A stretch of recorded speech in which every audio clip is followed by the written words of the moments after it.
श्री शिवाय नमस्तुभ्यम। हर हर महादेव। प्रिय भक्तों, आप सभी का स्वागत है आज की कथा में। आज हम शिव महापुराण कथा के 16वें अध्याय में प्रवेश कर रहे हैं। कहा जाता है कि कथा सुनने के लिए कान नहीं बल्कि समझने के लिए शांत और निर्मल मन चाहिए। आज के समय में हम सब कुछ जल्दी जल्दी सुन लेते हैं, लेकिन जब बात भगवान शिव की हो तो उसे धैर्य, श्रद्धा और एकाग्रता के साथ हृदय में उतारना चाहिए। यही सच्ची भक्ति का पहला कदम है। आइए कथा प्रारंभ करने से पहले भगवान शिव से प्रार्थना करें। हे कृपा निधान महादेव, हमें केवल कथा का श्रोता ही नहीं बल्कि उसका सार समझने वाला भक्त भी बनाइए। हमारे मन से सभी भ्रम और विकार दूर कर दीजिए तथा उसमें केवल आपकी दिव्य वाणी का प्रकाश भर दीजिए। आइए अब आरंभ करते हैं आज की पावन कथा। भगवान शिव और माता पार्वती एक दूसरे को प्रेम भरी दृष्टि से निहार रहे थे। वह दृश्य इतना मनोहर था कि मानो स्वयं प्रेम ने दिव्य रूप धारण कर लिया हो। भगवान शिव की दृष्टि में केवल माता गौरी ही थीं और माता पार्वती के हृदय में केवल शिव का स्मरण। इसी बीच माता पार्वती नगर से बाहर जाकर माता अंबिका की विधि पूर्वक पूजा कर ब्राह्मणों की पत्नियों के साथ अपने पिता हिमवान के राजमहल में लौट आईं। दूसरी ओर भगवान शिव, ब्रह्मा, श्री हरि, विष्णु और अन्य देवताओं के साथ हिमवान द्वारा निर्धारित स्थान पर प्रसन्नता पूर्वक विराजमान हुए। गिरिराज हिमवान ने बड़े आदर और भक्ति से सभी देवताओं का स्वागत किया और उनकी सेवा सत्कार में कोई कमी नहीं रहने दी। इसके बाद ब्रह्मा जी नारद जी से कहते हैं, हे नारद, गिरिराज हिमवान ने अत्यंत हर्ष और उत्साह के साथ वैदिक मंत्रों द्वारा भगवान शिव और माता दुर्गा का मंगलमय स्नान कराया। फिर उनकी प्रार्थना पर भगवान विष्णु, समस्त देवगण और ऋषि मुनि उत्सुकता पूर्वक राजमहल के भीतर पहुँचे। वहां वैदिक और लौकिक परंपराओं का पूर्ण पालन करते हुए भगवान शिव द्वारा भेजे गए दिव्य आभूषणों से माता पार्वती का श्रृंगार किया गया। पहले सखियों और ब्राह्मणों की पत्नियों ने माता को पवित्र स्नान कराया। इसके बाद उन्हें सुंदर दिव्य वस्त्र और अलंकार पहनाए गए तथा मंगल आरती उतारी गई। तीनों लोकों की जननी पर्वतराज हिमवान की परम सुंदरी पुत्री माता पार्वती दिव्य आभूषणों से सुसज्जित होकर शांत भाव से विराजमान थी। उनके मुख पर मंद मंद मुस्कान थी और उनके हृदय में केवल भगवान शिव का ध्यान ही निरंतर प्रवाहित हो रहा था। माता पार्वती दिव्य वस्त्रों और आभूषणों से अलंकृत होकर ऐसी शोभा पा रही थीं कि उन्हें देखकर सभी मंत्र मुग्ध हो उठे। दोनों पक्षों में आनंद का वातावरण था। ब्राह्मणों को शास्त्रों के अनुसार दान दक्षिणा दी गई और अन्य लोगों में भी उदारता से उपहार बांटे गए। चारों ओर मंगल गीत, वाद्य यंत्र और उत्सव की मधुर ध्वनियां गूंज रही थी। कुछ समय बाद ब्रह्मा, भगवान विष्णु, इंद्र तथा सभी देवता माता पार्वती को प्रणाम कर भगवान शिव का स्मरण करते हुए हिमवान से आज्ञा लेकर अपने अपने स्थान पर चले गए। तभी महर्षि गर्ग ने शुभ मुहूर्त देखकर हिमवान से कहा, अब कन्यादान का समय आ गया है। भगवान शिव और समस्त बारात को मंडप में आमंत्रित कीजिए। यह सुनते ही चारों ओर शंख, नगाड़े और मंगल वाद्य बजने लगे।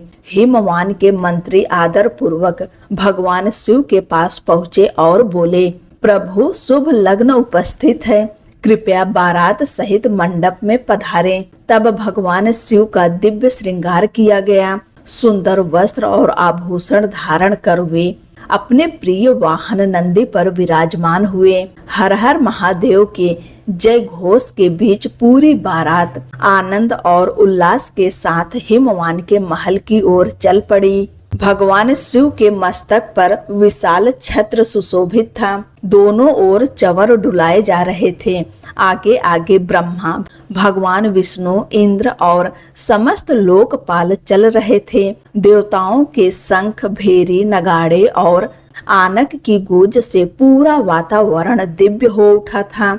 आकाश से देवगण पुष्प वर्षा कर रहे थे और भगवान शिव की महिमा का गुणगान कर रहे थे। इस प्रकार देवाधिदेव महादेव यज्ञ मंडप में पहुँचे। श्वेत पर्वतों ने प्रेम पूर्वक उन्हें नंदी से उतारा और बड़े सम्मान के साथ राजमहल के भीतर ले गए। हिमवान ने भक्ति भाव से भगवान शिव और सभी देवताओं की आरती उतारी तथा अपने सौभाग्य की बार बार सराहना की। इसके बाद भगवान शिव, श्री हरि, विष्णु, ब्रह्मा और अन्य देवताओं को रत्न जड़ित सिंहासनों पर विराजमान कराया गया। उसी समय माता मैना अपनी सखियों और ब्राह्मणों की पत्नियों के साथ आई और अत्यंत श्रद्धा से भगवान शिव की आरती उतारी। पुरोहितों ने मधुपर्क सहित विवाह के सभी वैदिक संस्कार प्रारंभ कर दिए। फिर वह शुभ क्षण आया जब भगवान शिव को उस वेदी तक ले जाया गया जहां माता पार्वती दिव्य आभूषणों से सुसज्जित होकर विराजमान थीं। समस्त देवता, ऋषि और मुनि उत्सुकता से कन्यादान के पवित्र मुहूर्त की प्रतीक्षा कर रहे थे। महर्षि गर्ग ने वैदिक मंत्रों का उच्चारण करते हुए माता पार्वती की अंजलि में अक्षत रखे और भगवान शिव पर मंगल अक्षत अर्पित किए। कल्पना कीजिए वह दृश्य कितना अलौकिक रहा होगा। माता पार्वती ने दही, अक्षत, कुश और पवित्र जल से भगवान रुद्र का पूजन किया, जिन भगवान शिव को पाने के लिए उन्होंने कठोर तपस्या की थी। आज वे स्वयं उनके सम्मुख विराजमान थे। माता पार्वती उन्हें प्रेम और श्रद्धा से निहार रही थीं। इसके बाद लोकाचार के अनुसार भगवान शिव ने भी माता पार्वती का पूजन किया। दोनों एक दूसरे का सम्मान करते हुए ऐसे शोभायमान हो रहे थे मानो स्वयं सृष्टि का दिव्य मिलन साकार हो गया हो। देवियों ने उनकी मंगल आरती उतारी और पूरा वातावरण आनंद से भर गया। अब कन्यादान का पवित्र समय आ पहुंचा। माता मैना स्वर्ण कलश लेकर हिमवान के दाहिने बैठी। हिमवान ने भगवान शिव का विधि पूर्वक पूजन किया, उन्हें वस्त्र, चंदन और आभूषण अर्पित किए और ब्राह्मणों से कन्यादान का संकल्प कराने का आग्रह किया। वैदिक मंत्रों का उच्चारण प्रारंभ हुआ। तभी विवाह की एक अद्भुत लीला सामने आई। हिमवान ने विनम्रता से भगवान शिव से कहा, कृपया अपना गोत्र, कुल, प्रवर, नाम और वेद शाखा बताइए जिससे विवाह की विधि पूर्ण हो सके। यह सुनते ही भगवान शिव मौन हो गए। उनके मुख से एक भी शब्द नहीं निकला। देवता, ऋषि, गंधर्व और सिद्ध भी यह अद्भुत दृश्य देखकर आश्चर्य में पड़ गए। तभी देवर्षि नारद बोले, हे पर्वतराज, आपने ऐसा प्रश्न पूछ लिया है जिसका उत्तर स्वयं ब्रह्मा और विष्णु भी नहीं दे सकते, जिनके एक दिन में असंख्य ब्रह्मांडों का लय हो जाता है। उन महादेव का गोत्र, कुल और नाम कैसे बताया जा सकता है? नारद जी आगे बोले, भगवान शिव निराकार, निर्गुण, पर ब्रह्म और समस्त सृष्टि से परे हैं। उनका न कोई गोत्र है, न कुल और न कोई सीमा। फिर भी भक्तों के प्रेम से वही निर्गुण शिव सगुण रूप धारण करते हैं, अनेक नामों से पूजे जाते हैं और भक्तों के लिए सहज सुलभ हो जाते हैं। माता पार्वती की कठोर तपस्या के कारण ही आज स्वयं परमेश्वर तुम्हारे जामाता बने हैं। यही उनकी अनंत और अद्भुत लीला है। देवर्षि नारद हिमवान से बोले, हे पर्वतराज, अपनी पुत्री पार्वती का हाथ भगवान शिव के हाथों में सौंप दीजिए। महादेव का वास्तविक गोत्र और कुल कोई सांसारिक पहचान नहीं, बल्कि स्वयं नाद हैं। शिव और नाद एक दूसरे से अलग नहीं हैं। सृष्टि के आरंभ से सबसे पहले शिव से ही नाद प्रकट हुआ था, इसलिए वही उनका परम स्वरूप है। नारद जी के इन वचनों से हिमवान का सारा संशय दूर हो गया। सभी देवता, ऋषि और मुनि भी उनकी बात सुनकर प्रसन्न हो उठे। सभी ने अनुभव किया कि आज उन्हें स्वयं पर ब्रह्म भगवान शिव के दिव्य स्वरूप का दर्शन और ज्ञान प्राप्त हुआ है। इसके बाद वह शुभ क्षण आया जिसका पूरे ब्रह्मांड को इंतजार था। हिमवान ने दोनों हाथ जोड़कर भगवान शिव से कहा, मैं अपनी पुत्री पार्वती आपको अर्पित करता हूँ। कृपया इसे अपनी अर्धांगिनी के रूप में स्वीकार कर मुझे कृतार्थ कीजिए। इतना कहकर उन्होंने माता पार्वती का कर कमल भगवान शिव के हाथों में सौंप दिया। भगवान शिव ने भी वैदिक मंत्रों के बीच माता पार्वती का हाथ प्रेम पूर्वक थाम लिया।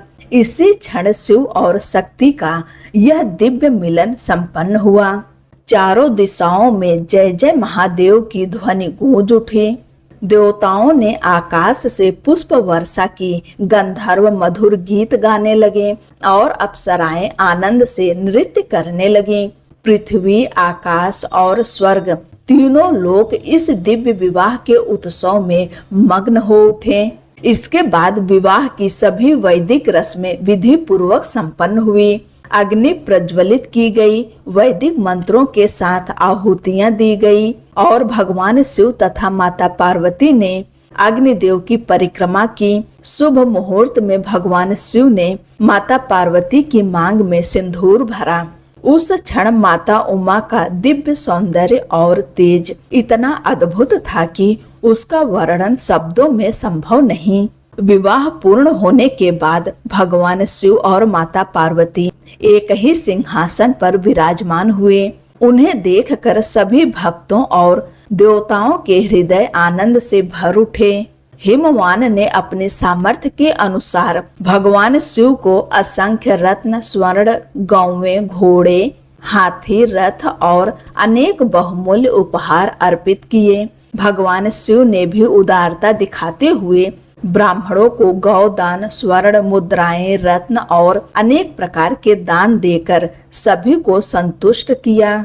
कुछ समय बाद देवता और ऋषि अपने अपने निवास की ओर लौट गए। उधर हिमालय नगर की स्त्रियां नवविवाहित शिव पार्वती को मंगल गीत गाती हुई कोहबर और फिर कौतुक भवन में ले गईं, जहां विवाह के बाद की सभी मंगल रस्में हर्षोल्लास के साथ संपन्न हुई। तभी 16 दिव्य देवियां सरस्वती, लक्ष्मी, गंगा, सावित्री, अरुधंती, तुलसी और अन्य देवियां नव दंपति के दर्शन के लिए वहां पहुंची। उन्होंने भगवान शिव और माता पार्वती का अभिनंदन किया और वातावरण को और भी मंगलमय बना दिया। इसी शुभ अवसर पर एक अत्यंत मार्मिक घटना घटी।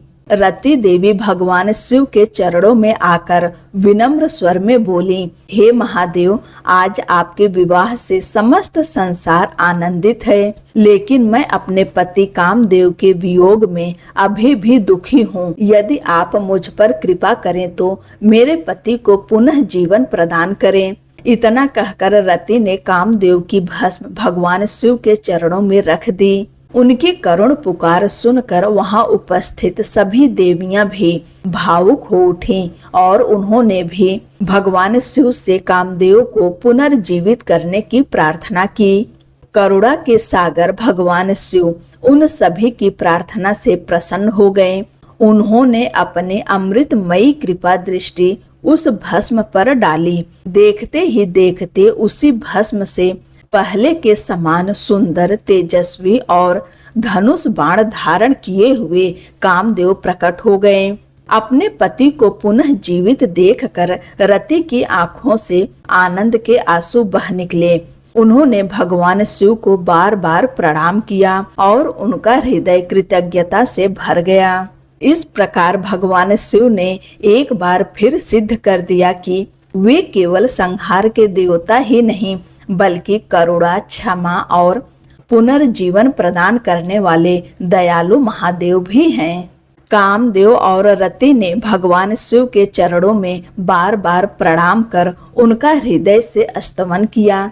उनकी भक्ति से प्रसन्न होकर भगवान शिव बोले, हे कामदेव, तुम्हारी स्तुति से मैं अत्यंत प्रसन्न हूँ। तुम अपनी मनोकामना कहो, मैं अवश्य पूर्ण करूँगा।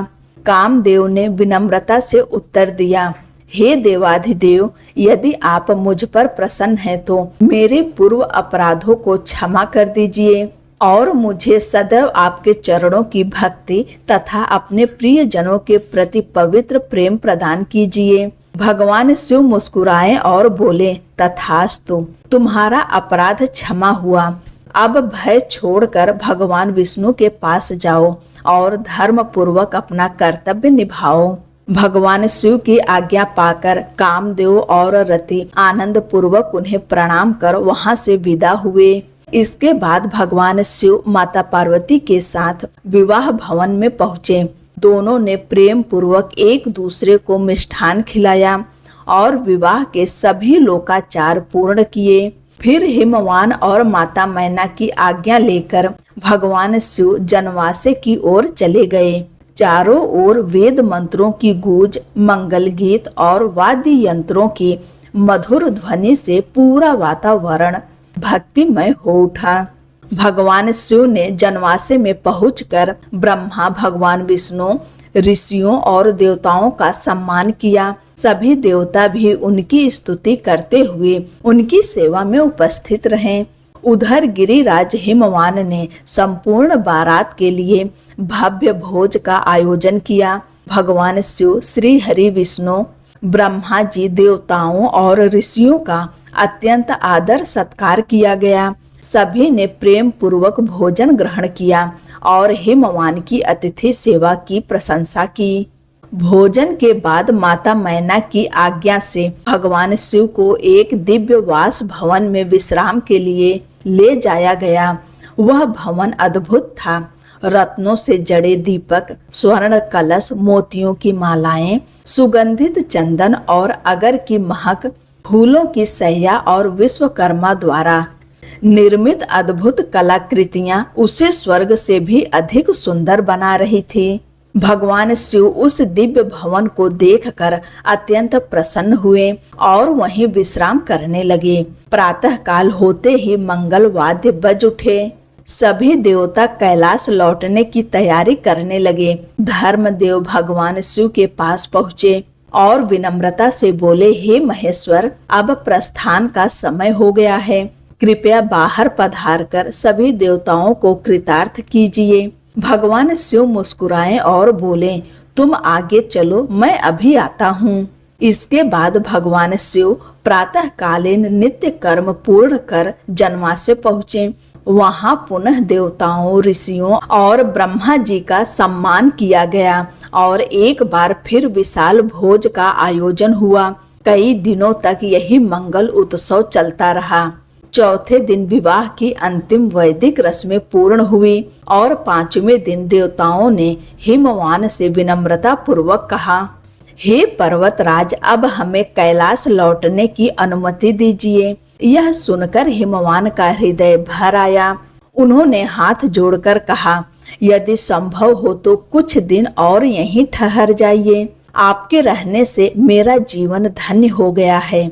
भगवान शिव और देवताओं ने उनके स्नेह का मान रखा और कुछ समय और वहीं निवास किया।